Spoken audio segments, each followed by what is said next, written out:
Peace and joy, guys. Welcome back to another video. Drumhiller Farms. Glad you're here with me today. Take a look at what's going on here. We got about 10 inches of snow in 10 hours yesterday. Now the sun is out. It's a beautiful day. It's warmed up to about 45 degrees, just melting like crazy. So you know what that means.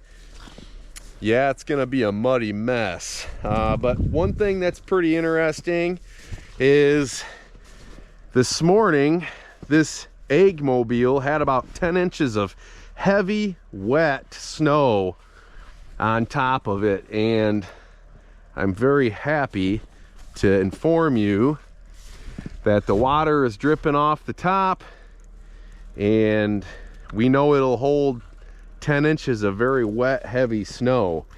You can see how wet and heavy this is. Look how easy you can make a snowball out of this. Boom. And I've actually been down here to the well house because what a surprise, we lost power yet again. So we got power back for not quite a week, and for some reason this little snowstorm knocked out power again. This is crazy times we're living in here. Just a fragile infrastructure, I feel like. But it's looking like we're gonna get turned back on here really shortly. Everything's melting, but I'm gonna take the skid steer and I'm gonna just clear the driveway out real quick. Yesterday I went ahead and Steve and I put all the H-braces on our pig infrastructure. Now, I had taken 2 days off from work to finish all the pig fencing. And then you probably know from last video, my father passed away. So we dealt with the funeral and visitation and all that kind of stuff. And so we barely got any work done on it. But there'll be another time for that. And so here's a quick video clip of what that looked like. So how these H-braces work is you drill a 3/8 hole all the way through this end piece, and this little 3/8 pin, after you drill a hole into this H-brace, it goes inside of it to about here. Then you drill about a 3-inch hole in your corner post and put smaller pins in there, and those pins go in about 3 inches into there. You see we got one kind of set up here, and we'll pound that pin all the way through into the hole that's in the center of the H-brace. What Steve is doing is rigging up a couple, what are these things called?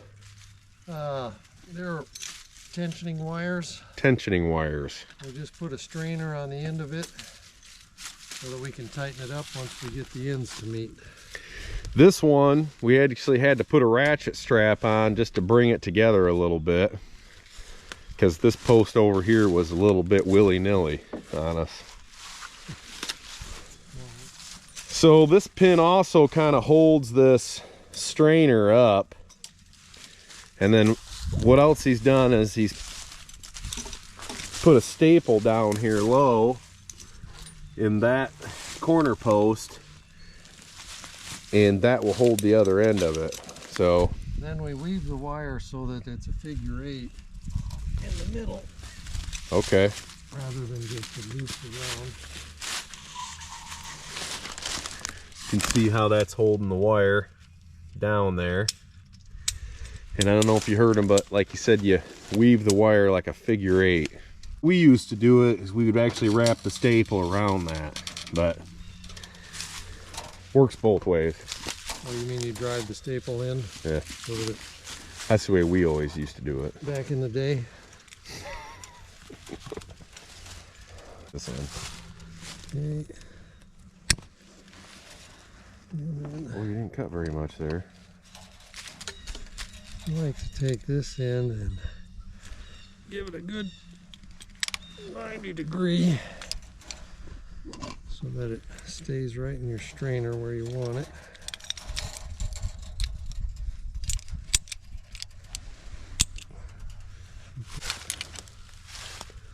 see, we're going to go this way. So the goal here, I'll show you in a minute, is to get your first wrap so that you lock that tab end in place like that. I don't want that sucker coming out on you, huh? Nope. And then each succeeding wrap, you go on the other side of it. So it looks like that. You can see what it's starting to do is it's starting to bring these two together, and eventually our ratchet strap should become loose up there if we've done it right? Maybe not, but at least it won't spring open when we take it off.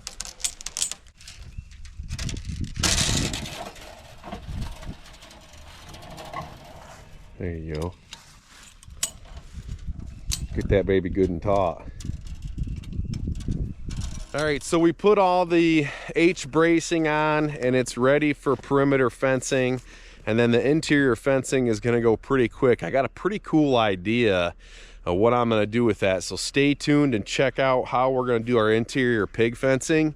I think it's going to be really easy, quick, and very efficient. So down here also taking a look at the mobile chicken brooder. We are no more than about 3 weeks away from chicks arriving on the farm, and we're going to start brooding chicks. So we're still feeding our hay out to our cattle, and they're getting about 2 to 3 bales a day. The other thing we're going to do today is we are going to rejoin the herds. So the calves are going back in with the mama cows. It's been about 10 weeks. We normally go anywhere from 9 to 10 weeks between weaning those calves, and we're gonna put them right back together. Anytime you can have one herd, it's so much more efficient than having several different herds. So we're gonna get those guys back together, and I'm gonna clear some snow real quick, and let's get those guys back together. I appreciate you watching. Hit that subscribe button, stick around for a while. You can see we got 17 hours on this girl already. Hard to believe.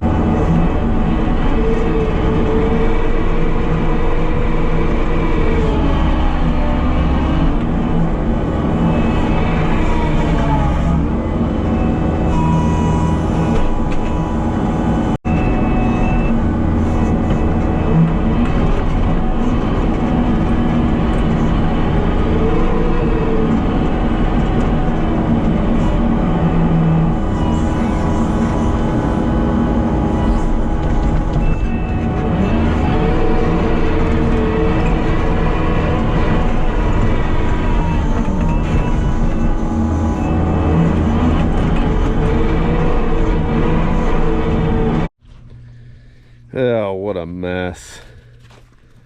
That's why I half tempted to not even do that. Here's something I haven't showed you guys yet. I went ahead and bought a dump truck. I got so many projects that I'm gonna be doing on the farm with this thing. And I actually got it a couple months ago, but I took it to a local repair shop and just kind of had them go through everything. I wanted to make sure that everything was good to go. I wasn't going to have any issues with it. But this baby's clean. No rust. You can see doors are all rust free. And this is a nice little unit here. It's a 2001 F650. And I went ahead and already put my logo on it. Future projects with that guy.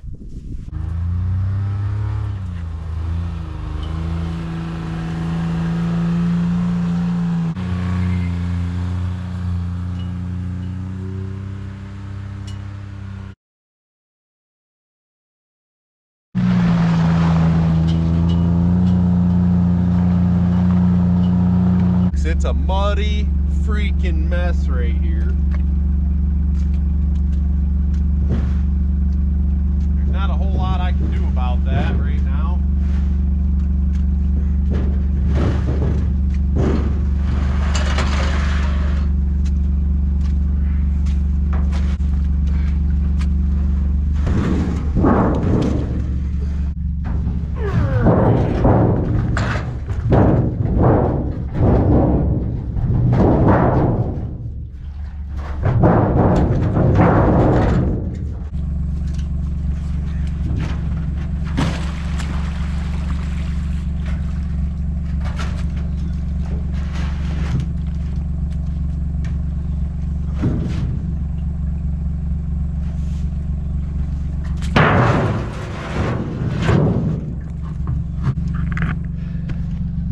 I definitely have to do something about that this week, because once it snaps there, it's all over. That whole front is gone. So this is something that's going to have to be repaired today or tomorrow before chores. All right, so we're moving the cattle, the main herd. We've worked our way across this field and we're moving them in where the calves are. Now, if you're new to the channel, we follow our main herd behind our calves, because the calves don't put up much manure out there, and any hay that they leave, because they will tend to leave a little bit of hay and not clean it up as well as the mama cows. You know, the big cattle, they'll come through and they'll clean up anything they leave behind. So, and here they come, they're coming.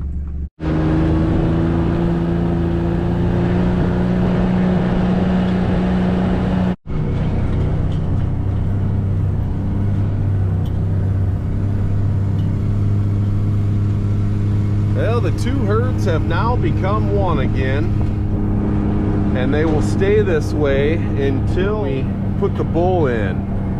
And you can see we've got a couple round bales out here unrolled, and they're gonna really hammer this tonight. They were still grazing on some bales when I came out here, so I think 2 bales is gonna be plenty for them. This one here is a beautiful bale. You can see how green it is. They all seem to be getting right along like they were always one herd. And then I got to get that thing in the shop, and I got to weld that thing.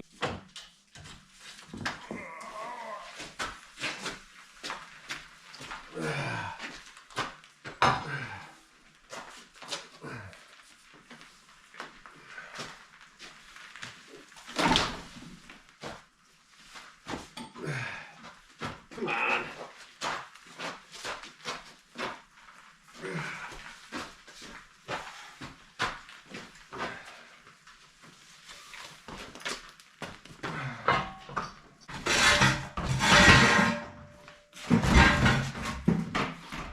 I haven't worked down in this shop in quite some time, so it hasn't been cleaned in a little while.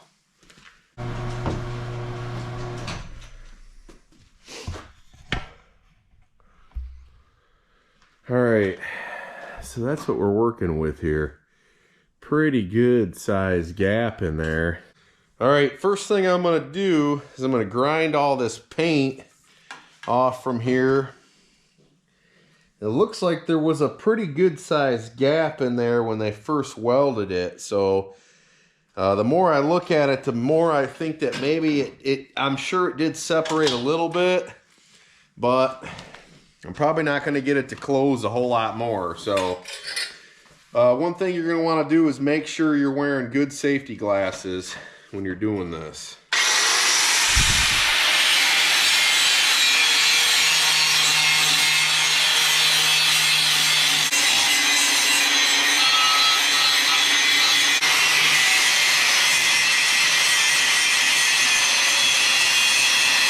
Guys, I'm not a welder.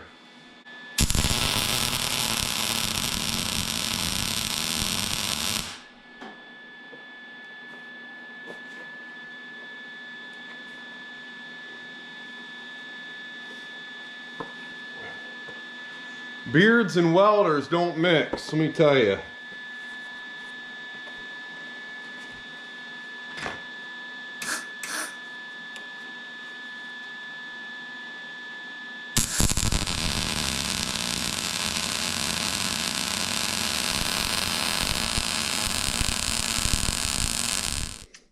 All right, guys, by no means am I super proud of them welds. But you know what?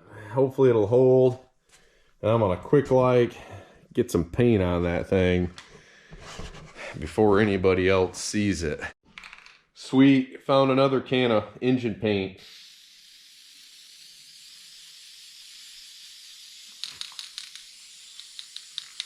Yeah, I know it's black, it doesn't match, but I mean, when you put a weld down like this, what are you worried about the paint matching for? All right, guys, well, I think that's gonna do it for this week's video.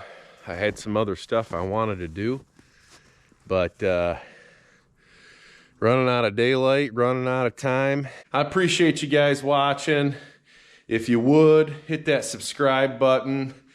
Probably the next video, we got this pig feeder out front of the garage here. I'm gonna get that in here and get it unpackaged and see what that's all about. So we got a lot of stuff coming up. Again, chicks are coming in just a few weeks. So we gotta get our brooder ready. We gotta get the everything ready for the pastured pork operation. And before you know it, we're gonna start moving cattle every 12 hours. And we're gonna be having some calves coming to the farm. So again, appreciate you watching. Hit that subscribe button. God bless.